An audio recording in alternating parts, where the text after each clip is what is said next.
Top of the day, beautiful people. Top of the day. Sorry, I'm running a few minutes behind today. Tiffany, hey girl, hey Alicia, y'all. Bet trouble, y'all bet trouble. Y'all, this whole 1 hour daylight saving time is kicking my butt. See, because what's happening is I'm getting, I don't know, throughout the day I get big spurts of energy. Then I can't go to sleep. I can't, like last night, I didn't go to sleep till after 1. Like I was really trying to go to sleep. And then I couldn't wake up. Oh my gosh. My body still feel like it's about to send a posse out after you. Yeah, Tiffany, okay, let me get started real quick. Drink this water. I feel like something's stuck in my throat.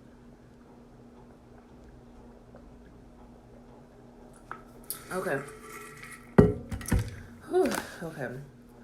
Body's still adjusting. Guys, I'm on day 23. 23 water on 23 water only fast. I'd be so glad when I get to the 40 so I can put some nutrition in my body. I mean, my body is fine. It's just, still cleansing itself or whatever. But I don't know, it's good. I like the changes that I see. Saba Salama, Alicia, y'all. Okay, y'all. Today it is Wednesday, day 94, March the 11th, 2020. We're in 2 Samuel 16, 17, and 18. All right, I ain't gonna run my mouth today, y'all, because I'm already late. 2 Samuel chapter 16. And when David was a little past the top of the hill, behold, Ziba, the servant of Mephibosheth, met him with a couple of asses saddled, and upon them 200 loaves of bread, and 100 bunches of raisin, and 100 summer fruits, and a bottle of wine. And the king said unto Ziba, What meanest thou by these? And Ziba said, The asses be for the king's household to ride on, and the bread and summer fruit for the young men to eat, and the wine, that such be as faint in the wilderness may drink it. And the king said, Where is thy master's son? And Ziba said unto the king, Behold, he abideth at Jerusalem. For he said, Today shall the house of Israel restore me the kingdom of my father. Then said the king to Ziba, Behold, thine are all that pertain unto Mephibosheth. And Ziba said, I humbly beseech thee that I may find grace in thy sight, O Lord, O king, my Lord, O king. And when King David came to Bahurim, behold, thence came out a man of the family of the house of Saul, whose name was Shimei, the son of Gera. He came forth and cursed still as he came. And he cast stones at David, and all the servants of King David, and all the people, and all the mighty men were on his right hand and on his left. And thus said Shimei when he cursed, Come out, thou bloody man, and thou man of Belial.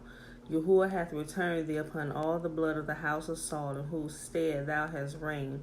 And Yahuwah hath delivered the kingdom into the hand of Absalom thy son. And behold, thou art taken in thy mischief, because thou art a bloody man. Then said Abishai the son of Zeruiah unto the king, Why shouldest this dead dog curse my lord the king? Let me go over, I pray thee, and take off his head. And the king said, What have I to do with you, ye sons of Zeruiah? So let him curse, because Yahuwah hath said unto him, Curse David. Who shall then say, Wherefore thou hast done so? And David said to Abishai and all his servants, Behold, my son, which came forth out of my bowels, seeketh my life. How much more now may this Benjamite do it? Let him alone, let him curse, for Yahuwah hath bidden him. It may be that Yahuwah will look on my affliction, and that Yahuwah will requite me good for his cursing this day.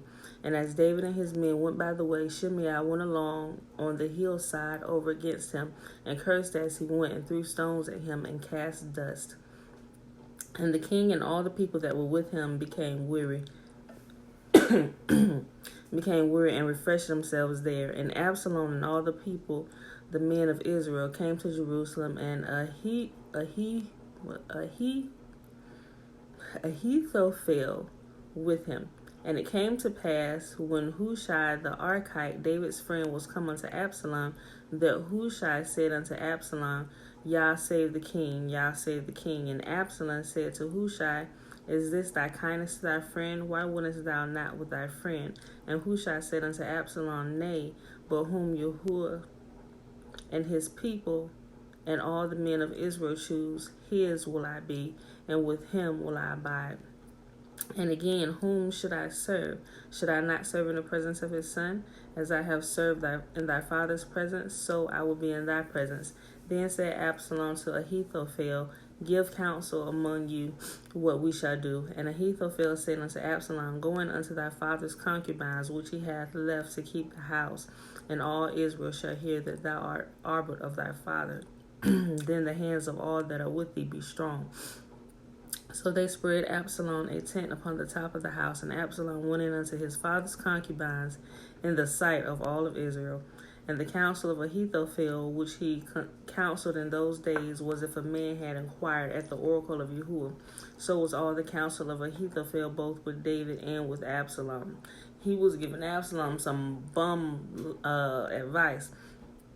2 Samuel chapter 17. Moreover, Ahithophel said unto Absalom, Let me now choose out 12,000 men, and I will arise and pursue after David this night, and I will come upon him while he is weary and weak-handed, and I will make him afraid, and all the people that are with him shall flee, and I will smite the king only.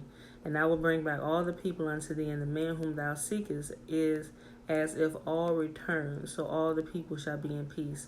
And the saying pleased Absalom well, and all the elders of Israel.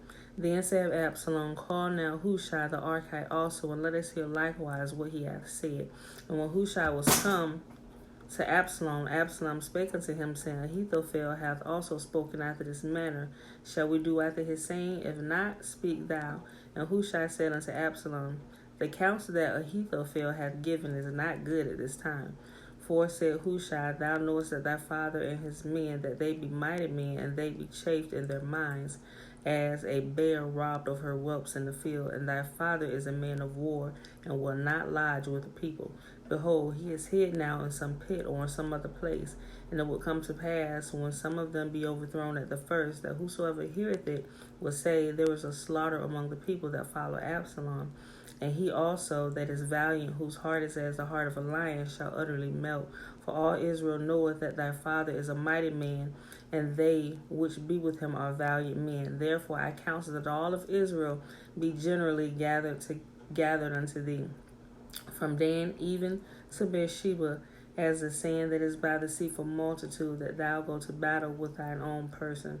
So shall we come upon him in some place where he shall be found, and we will light upon him as the dew falleth on the ground.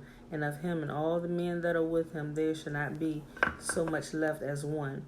Moreover, if he be gotten into the city, then shall all Israel bring ropes to that city, and we will draw it into the river until there be not one small stone found there. And Absalom and all the men of Israel said, The counsel of Hushai the Archite is better than that of the counsel of Ahithophel. For Yahuwah hath appointed to defeat the good counsel of Ahithophel, to the intent that Yahuwah might bring evil upon Absalom. Then said Hushai unto Zadok and to Abiathar the priest, Thus and thus did Ahithophel counsel Absalom and the elders of Israel, and thus have I counseled. Now therefore send quickly and tell David, saying, Lodge not this night in the plains of the wilderness, but speedily pass over, lest the king be swallowed up and all the people that are with him. Now Jonathan and Ahimaaz stayed in Rogel, that they might not be seen to come into the city. And a wench went and told them, and they went and told King David. Nevertheless, a lad saw them and told Absalom, but they went both of them away quickly, and came to a man's house in Bahurim, which had a well in his court, whither they went down. And the woman took and spread a covering over the well's mouths, and spread ground corn thereon, and the thing was not known. And when Absalom's servants came to the woman to the house, they said, Where is Ahimaaz and Jonathan? And the woman said unto them, They be going over the brook of water. And when they had sought, they could not find them.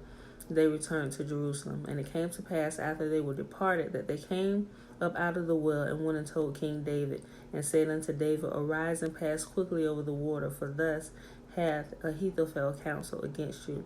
Then David arose, and all the people that were with him, and they passed over the Jordan.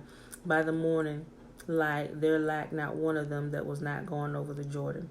And when Ahithophel saw that his counsel was not followed, He saddled his ass and arose and got him home to his house, to his city. And he put his household in order and hanged himself and died and was buried in the sepulchre of his father. Then David came to Mahanaim, and Absalom passed over Jordan, he and all the men of Israel with him. And Absalom made Amasa captain of the host instead of Joab, which Amasa was a man's son, whose name was Ithra, an Israelite that went into Abigail, the daughter of Nahash, sister of Zeruiah, Joab's mother. So Israel and Absalom pitched in the land of Gilead. And it came to pass, when David was come to Mahanaim, that Shobi, the son of Nahash of Rabbah, of the children of Ammon, and Machir, the son of Amiel, of Lodebar, and Barzillai, the Gileadite of Rogelim, bought beds and basins and earthen vessels, and wheat and barley and flour, and parched corn, and beans and lentils, and parched pulse, and honey and butter and sheep and cheese of kine for David and for the people that were with him to eat. For they said, the people are hungry and weary and thirsty in the wilderness. Excuse me. 2 Samuel chapter 18, last chapter for the day.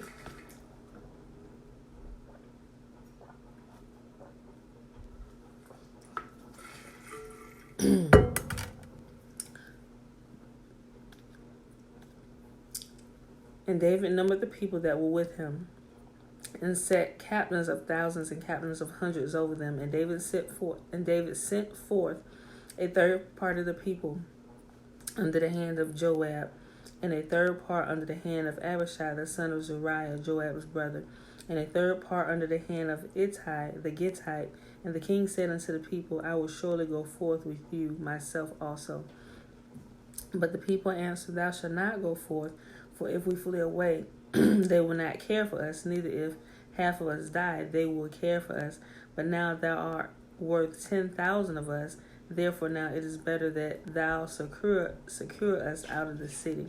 And the king said unto him, What seemeth you best, I will do. And the king stood by the gate side, and all the people came out by hundreds and by thousands. And the king commanded Joab and Abishai and Ittai, saying, Deal gently for my sake with the young man, even with Absalom. And all the people heard the king when he gave the captain's charge concerning Absalom. So the people went out into the field against Israel, and the battle was in the wood of Ephraim, where the people of Israel were slain before the servants of David. And there was a great slaughter that day of 20,000 men, for the battle was there scattered over the face of all the country, and the wood devoured more people that day than a sword devoured. And Absalom met the servants of David, and Absalom rode upon the mule, and the mule went under the thick boughs of a great oak, and his head caught hold of an oak, and he was taken up between heaven and earth, and the mule was under him, and the mule that was under him went away. And a certain man saw it and told Joab and said, Behold, I saw Absalom hanged in an oak. And Joab said unto the man that told him, And behold, thou sawest him, and why didst thou not smite him there to the ground? And I would have given thee 10 shekels of silver and a girdle. And the man said unto Joab, Though I should receive 1,000 shekels of silver in my hand, yet I will not put forth my hand against the king's son. For in our hearing the king charged thee and Abishai and Ittai, saying, Beware that none touch the young man Absalom.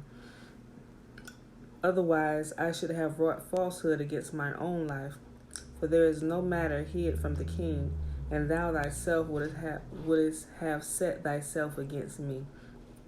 Then said Joab, I may not tarry thus with thee. And he took 3 darts in his hand, and thrust them through the heart of Absalom, while yet he was alive in the midst of the oak.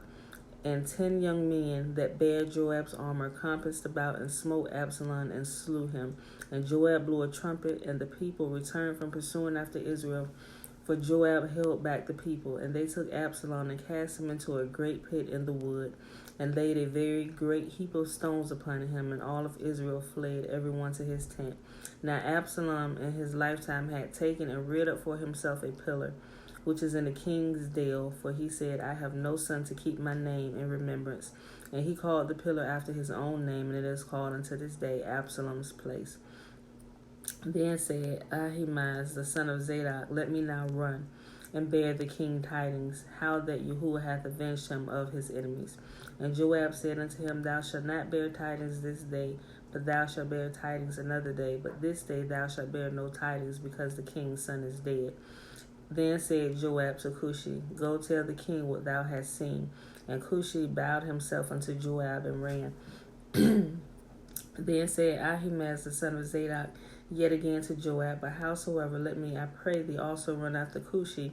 And Joab said, Wherefore wilt thou run, my son, seeing that thou hast no tidings ready? But howsoever, he said, Let me run. And he said unto him, Run. Then Ahimaaz ran by the way of the plain and overran Cushi, and David sat between the two gates. And the watchman went up over the roof of the gate unto the wall, and lifted up his eyes and looked, and behold, a man running alone. And the watchman cried and told the king, and the king said, If he be alone, there is tidings in his mouth. And he came apace and drew near. And the watchman saw another man running. And the watchman called unto the porter and said, Behold, another man is running alone. And the king said, He also bringeth tidings. And the watchman said, Methinketh the running of the foremost is like the running of Ahimaaz the son of Zadok. And the king said, He is a good man, and cometh with good tidings. And Ahimaaz called and said unto the king, All is well. And he fell down to the earth upon his face before the king, and said, Blessed be Yahuwah, thy God, which hath delivered men up to thee that lifted up their hand against my lord the king. And the king said, Is the young man Absalom safe? And Ahimaaz answered, When Joab sent the king's servant and me thy servant, I saw a great tumult, but I knew not what it was. And the king said unto him, Turn aside and stand here. And he turned aside and stood still. And behold, Cushi came. And Cushi said, Tidings, my lord the king, for Yahuwah hath avenged thee this day of all them that rose up against thee. And the king said unto Cushi, Is the young man Absalom safe? And Cushi answered, The enemies of my lord the king, and all that rise up against thee to do thee hurt, be as that young man is. And the king was moved much, and went up into his chamber over the gate, and wept. And as he went thus, he said, O my son Absalom, my son Absalom, would God I had died for thee, O Absalom, my son, my son. And that, my beautiful people, is our reading for today. So we found out that two of these gentlemen were hung. The first one hung himself because he knew that he went home, got his affairs in order, because he knew that the king or the king's men would surely have put him to death because what he had did. So he went home, got his affairs in order, then it said he hung himself. And then the second man, the king's son, the young man Absalom, he got caught up in a tree by his long, beautiful hair, and he hung there. And Joab and his men, when they found out he was still alive, hanging from the tree, they went and put daggers in his heart and buried him. They threw him in a pit and threw rocks over him. What a way to go, being the king's son. But Absalom, he was doing some shady stuff. Not saying that he deserved it, but Yahuwah also said that the sword would never leave King David's house, right? So with that being said, beautiful people, I hope you enjoyed the reading for today. It is Wednesday, March 11, 2020, day 94. We read 2 Samuel 16, 17, and 18. If you missed it, you can rewind and go back and read it. All right, y'all. So with that being said, let me bless you so you can get about your day. And it comes from Numbers chapter 6, verses 22 through 27. May Yahuwah bless us and keep us. May Yahuwah make his face to shine upon us and be gracious unto us. May Yahuwah lift up his countenance upon us and give us his peace, his shalom, his wholeness in every area of our life. All right, y'all. I love you, and I will see you in the morning. Peace.